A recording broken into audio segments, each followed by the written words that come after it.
Welcome students. In today's lecture, we are taking the topic introduction of the solutions and the types of the solutions. Okay, so these topics will be taken from the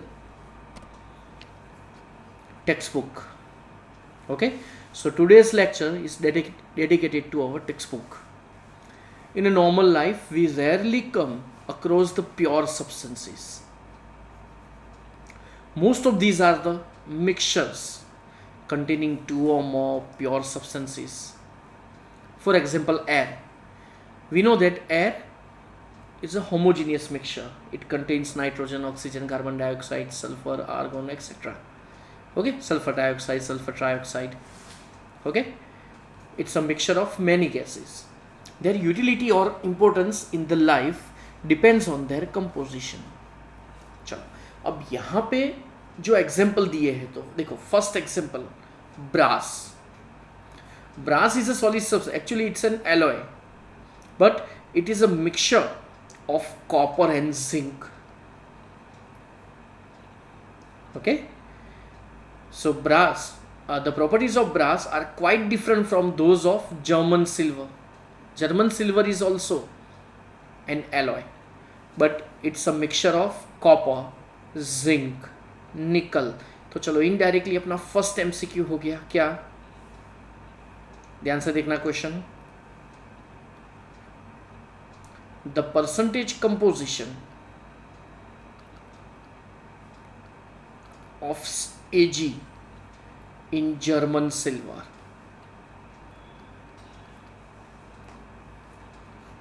option 0%, 10%, 20% और 50%.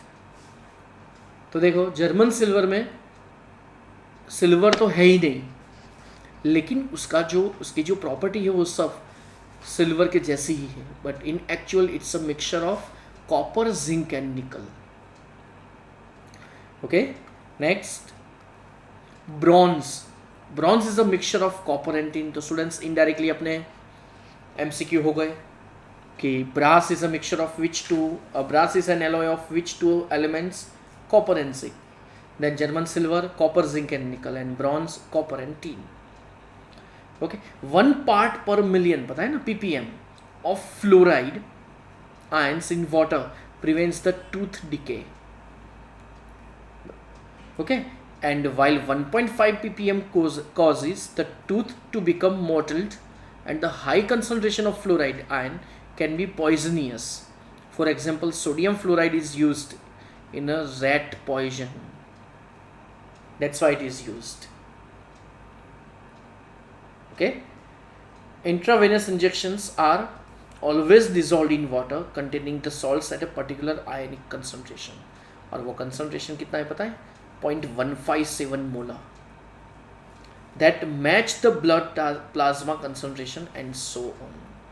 Blood के अंदर जो blood cells होते हैं, cell के अंदर एक fluid होता है, that is a blood plasma. तो वो सेल का फ्लूइड, वो सॉल्टी वाटर, मतलब कौन सा पता है, सेलाइन वाटर, उसके लिए पर्टिकुलर ये वर्ड यूज होता है. कौन सा वर्ड है? Saline water. तो जब भी किसी को स्टार्टिंग में जब एडमिट करते हैं और फिर उसको बॉटल्स, पता है ना, इंजेक्ट करते हैं, तो पहले तो सेलाइन वाटर के 2 छोटे छोटे बॉटल्स उनको पहले दे दिया जाते हैं और फिर दवाई उसके अंदर मिक्स करते हैं उसके साथ. ओके, तो इसका रीज़न यही है कि अगर हम सिर्फ पानी अगर इंजेक्ट करें अपने बॉडी में, तो ब्लड वेसल वहाँ पे वो बर्स्ट हो जाएंगे. ओके, वो बर्स्ट हो जाते हैं क्योंकि उसमें एक फिनोमिनन पार्ट लेता है, that is osmotic pressure. Okay, so this will come in the at last in this chapter. Okay, तो इसके लिए वर्ड्स दिए हैं. तो टूथ डेके कब होगा, कौन प्रिवेंट करता है? 1 ppm. 1.5 ppm क्या करता है? टूथ मॉटल्ड हो जाते हैं, और हाई कंसंट्रेशन हुआ तो वो पॉइजनियस है अपने के लिए.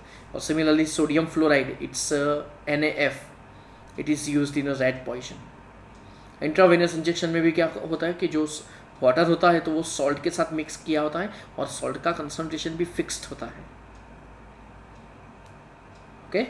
Next, in this unit, we will consider the mostly liquid solutions and their formations. This will be followed by the studying the properties of the solution. अब देखो, so in solution है क्या? So remember, this solution is, it's a homogeneous mixture. Remember, solution is homogeneous mixture. Homogeneous mixture का मतलब क्या है कि clear cut liquid आपको मिलेगा. अगर आपने पानी में सैंड पार्टिकल्स ऐड किए हैं तो वो तो कभी डिसॉल्व होंगे ही नहीं, तो वो क्या होंगे, वो सेटल हो जाएंगे at the bottom of the vessel, पता है आपको. तो वो हेट्रोजीनियस मिक्सचर है. लेकिन अगर हमने शुगर डिसॉल्व की है वाटर में तो फिर क्या होगा, वो कंप्लीट डिसॉल्व हो जाती है. उसके बाद फिर आप अंदर होती तो है ही शुगर, लेकिन हमें दिखती नहीं है क्योंकि उसके पार्टिकल की साइज बहुत कम होती है. ओके, तो उसको हम बोलते हैं true solution. In short, solution is a homogeneous mixture. अब फिर सॉल्यूशंस की कुछ प्रॉपर्टीज हम पढ़ेंगे, लाइक वेपर प्रेशर, उसके बाद कॉलिगेटिव प्रॉपर्टीज, ये पीछे आएंगे. ओके, तो अभी के लिए सिर्फ दिया है तो हम याद रखेंगे. We will begin with the types of solutions and their various alternatives, which concentrations of the solute can be expressed in the liquid solution. Now next is the types of solution. See, solutions are homogeneous mixture as we have discussed earlier, and it's a homogeneous mixture of two or more than two components. By homogeneous mixture, we mean that its composition and the property are uniform throughout the mixture. मतलब कहीं पे भी, मतलब suppose हमने beaker में water लिया है और फिर शुगर डिसॉल्व कर दिया, और शुगर डिसॉल्व करने के बाद कंटिन्यूस हमने उसको स्टर किया है वाइल डिसॉल्विंग, और फिर हम किसी भी पार्ट में देखेंगे तो उसमें शुगर पार्टिकल्स इक्वली डिस्ट्रीब्यूट हो जाते हैं. ओके, तो उसका मतलब क्या है कि आप कहीं से भी चम्मच लेके, मतलब सपोज हमने बीकर थोड़ा बड़ा लिया है तो कहीं से भी अगर हम चखेंगे तो फिर उसकी जो स्वीटनेस है वो सेम रहती है. Means properties are uniform throughout the mixture. Okay, तो उसका मतलब ये होगा. Generally the component that is present in the large quantity is known as solvent. तो solution, remember, solution contains two components, solute and solvent. चलो, दोनों की definition क्या है. solute means जिसको हम डिसॉल्व करते हैं, the substance which is dissolved is known as solute, and solvent means the substance in which solute is dissolved. मतलब जिसमें हम डिसॉल्व करते हैं वो solvent, जिसको डिसॉल्व करते हैं that is solute, and both are mixed, and if homogeneous mixture is obtained then it is a solution. Okay, तो अब देखो, हम जिसको भी डिसॉल्व करते हैं, जिसमें भी डिसॉल्व करते हैं उसका प्रोपोर्शन ज़्यादा लेते हैं, तो इसकी क्वांटिटी मोर होगी और इसकी क्वांटिटी लेस होगी. So solvent determines the physical state in which solution exist. ये याद रखो. अब देखो, जिसकी क्वांटिटी ज़्यादा है वही इसकी जो फिजिकल स्टेट होगी वही सॉल्यूशन की फिजिकल स्टेट होगी. ओके, अगर ये सॉल्वेंट है तो ओवरऑल सॉल्वेंट, क्योंकि उसका प्रोपोर्शन ज़्यादा है तो फिर वही उसकी फिजिकल स्टेट होगी. ओके, और कुछ वर्ड्स हैं. Binary solution. बाइनरी सोल्यूशन का मतलब है जिसमें टोटल दो ही कंपोनेंट है, सॉल्यूट एंड सॉल्वेंट. तो जब भी दो ही कंपोनेंट होते हैं तो उसको हम बोलेंगे बाइनरी सोल्यूशन. तो जब भी आगे कोई वर्ड आए, what is meant by binary solution, so at that time it must be clear that it contains two components. Okay, and now here you are given one table. See, in this table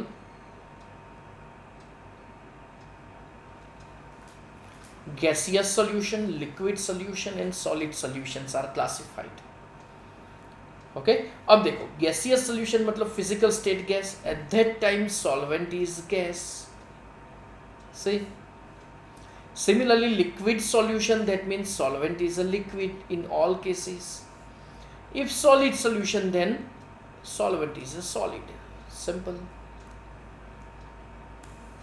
Okay, number 1, If solute is gas and solvent is also gas, then it is mixed air, that is a mixture of oxygen and nitrogen. कोई भी दो gas का mixture, it gives always a homogeneous mixture. Whenever any two gases are taken, if new substance is not obtained at that time, for example देखो ammonia gas है,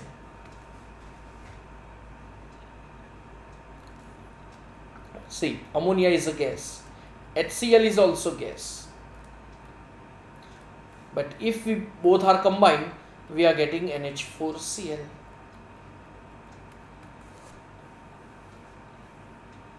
okay अब NH4Cl है ना, वो सॉलिड है, not a gas, it's a solid. तो उसके fumes आपको दिखेंगे अंदर.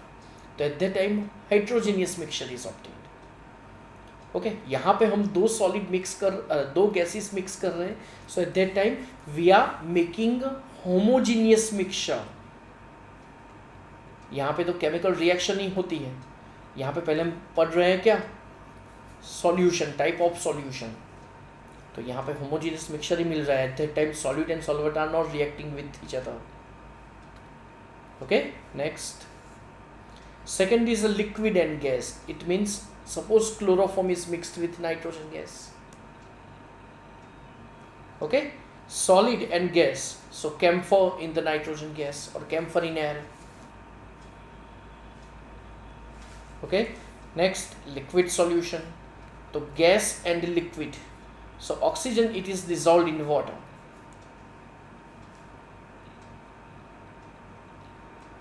Okay, next is a liquid and liquid. So ethanol dissolved in water, both of the liquids. Solid and liquid, चलो इसका तो कोई एग्जाम्पल, उसका तो इन्यूमरेबल यूनिट्स है ये. तो suppose glucose is dissolve in water, sugar is dissolve, salt is dissolve. Salt भी बहुत सारे, NaClO, KClO, Na2CO3 K2CO3 etcetera. Any solid is dissolve in liquid. Okay, उसके तो बहुत सारे एग्जाम्पल्स होंगे. लिक्विड में भी बहुत सारे एग्जाम्पल्स होंगे. सपोज कैरोसिन एंड पेट्रोल, यहाँ पे इथेनॉल एंड वाटर दिया है. Oil and petrol, etc. etc. Okay, solid solutions. So gas and solid. So solution of hydrogen gas in palladium. अब देखो ये जो पैलेडियम है ना, तो ये ध्यान रखो, ये जो पैलेडियम है ना, PD, उसकी सरफेस पे एक्चुअल में सपोज ये पैलेडियम का आइटम है, तो उसकी सरफेस पे हाइड्रोजन का कोटिंग होता है, दैट इज एडसॉर्प्शन. लेकिन गैस और सॉलिड फिर हम डिफरेंशिएट नहीं कर पाते, मीन्स होमोजीनियस दिखता है आपको. 11th के 13 चैप्टर में याद होगा, जब भी रिडक्शन रिएक्शन करनी होती थी ना, जब भी हाइड्रोजन गैस ऐड करना होता था ना, तब हम लिखते थे PDPTNI. याद होगा आपको. तो इसका लॉजिक ये था कि पैलेडियम या तो प्लेटिनम या तो निकल की सरफेस पे हाइड्रोजन का कोटिंग दैट इज एडसॉर्प्शन. इसका पूरा एक चैप्टर है, चैप्टर नंबर 5, तो उसमें वो आएगा ही. लेकिन अभी के लिए इतना समझा दूं कि याद है ना PDPTNI हम यूज़ करते थे, तो उसकी सरफेस पे हाइड्रोजन कैसे आया, तो वो एडसॉर्ब हुआ होता है. इसके लिए पैलेडियम को हाई टेम्परेचर पे हीट करते हैं, फिर वैक्यूम क्रिएट करते हैं, और फिर वैक्यूम के अंदर ही स्टोर करते हैं, और फिर जब कहीं पे भी ऐड करने की ज़रूरत होती है तो उसकी जो वैक्यूम के अंदर हाइड्रोजन गैस पास किया जाता है, और फिर वो पैलेडियम की सरफेस पे एडसॉर्ब होता है. फिर such palladium is used for the particular reaction. Okay, liquid and solid. So that amalgam of mercury with sodium. Okay, पता होगा आप, सपोज कोई भी ग्रेन्यूल, सपोज गेहूँ लेते हैं, तो उसके अंदर पता है ना हम मिक्सचर बनाते हैं मर्क्यूरी का. तो mercury is a liquid and sodium is a solid, तो दोनों का mixture, overall it's a solid. Okay, तो उसमें ये यूज़ होता है. Last one solid, that is an alloy. Copper dissolve in gold. चलो, कॉपर डिजॉल्व करने से क्या होगा गोल्ड के अंदर, तो देखो गोल्ड एक्चुअली कैसी है, वो सॉफ्ट मेटल है. ओके, उसमें से कोई भी ऑर्नामेंट अगर हम बनाए ना, तो फिर क्या होगा पता है कि वो उसका शेप चेंज हो जाता है. तो उसकी टफनेस के लिए हम क्या करते हैं, कॉपर ऐड करते हैं. फॉर एग्जाम्पल सपोज कोई भी, सपोज मैं बात करूँ एक रिंग की, और यहाँ पे सपोज कोई भी डायमंड या कुछ भी हमने लिया है, ओके। तो फिर जैसे जब भी हम लगाते हैं ना ये, तो उसमें जनरली कॉपर मिक्स किया होता है ऐसे गोल्ड में, उसका कैरेट कम होता है, मतलब गोल्ड का प्रोपोर्शन कम होता है, ओके। क्यों कम होता है उसका रीज़न, तो उसका रीज़न यही कि अगर कॉपर मिक्स करते हैं तो इससे क्या होगा, तो जब भी हम कॉपर मिक्स करते हैं तो इससे क्या होगा कि यहाँ पे उसकी टफनेस बढ़ जाएगी, तो मतलब वो बाहर निकलेगा नहीं अंदर से, जो भी डायमंड हमने यहाँ पे फिक्स किया है, ओके। तो बाहर न निकले इसके लिए हम लेस कैरेट वाले गोल्ड हम यूज़ करते हैं, okay. So these are the types of solids. अब एग्जाम में क्या पूछेंगे, कोई भी, suppose camphor in nitrogen gas, so what is the physical state of solute and solvent, या तो फिर आपको क्या कर देंगे, state one example of the liquid solution in which gaseous solute is dissolve in a liquid. उसका example यहाँ पे तो दिया है, देखो, ऑक्सीजन डिजॉल्व इन वाटर, या तो फिर soda water, this is also an example of this, okay. तो इस तरीके से आपको, मतलब इस नज़रिए से आपको ये लर्न करना है कि कैसे आपको एग्जाम में पूछ सकते हैं।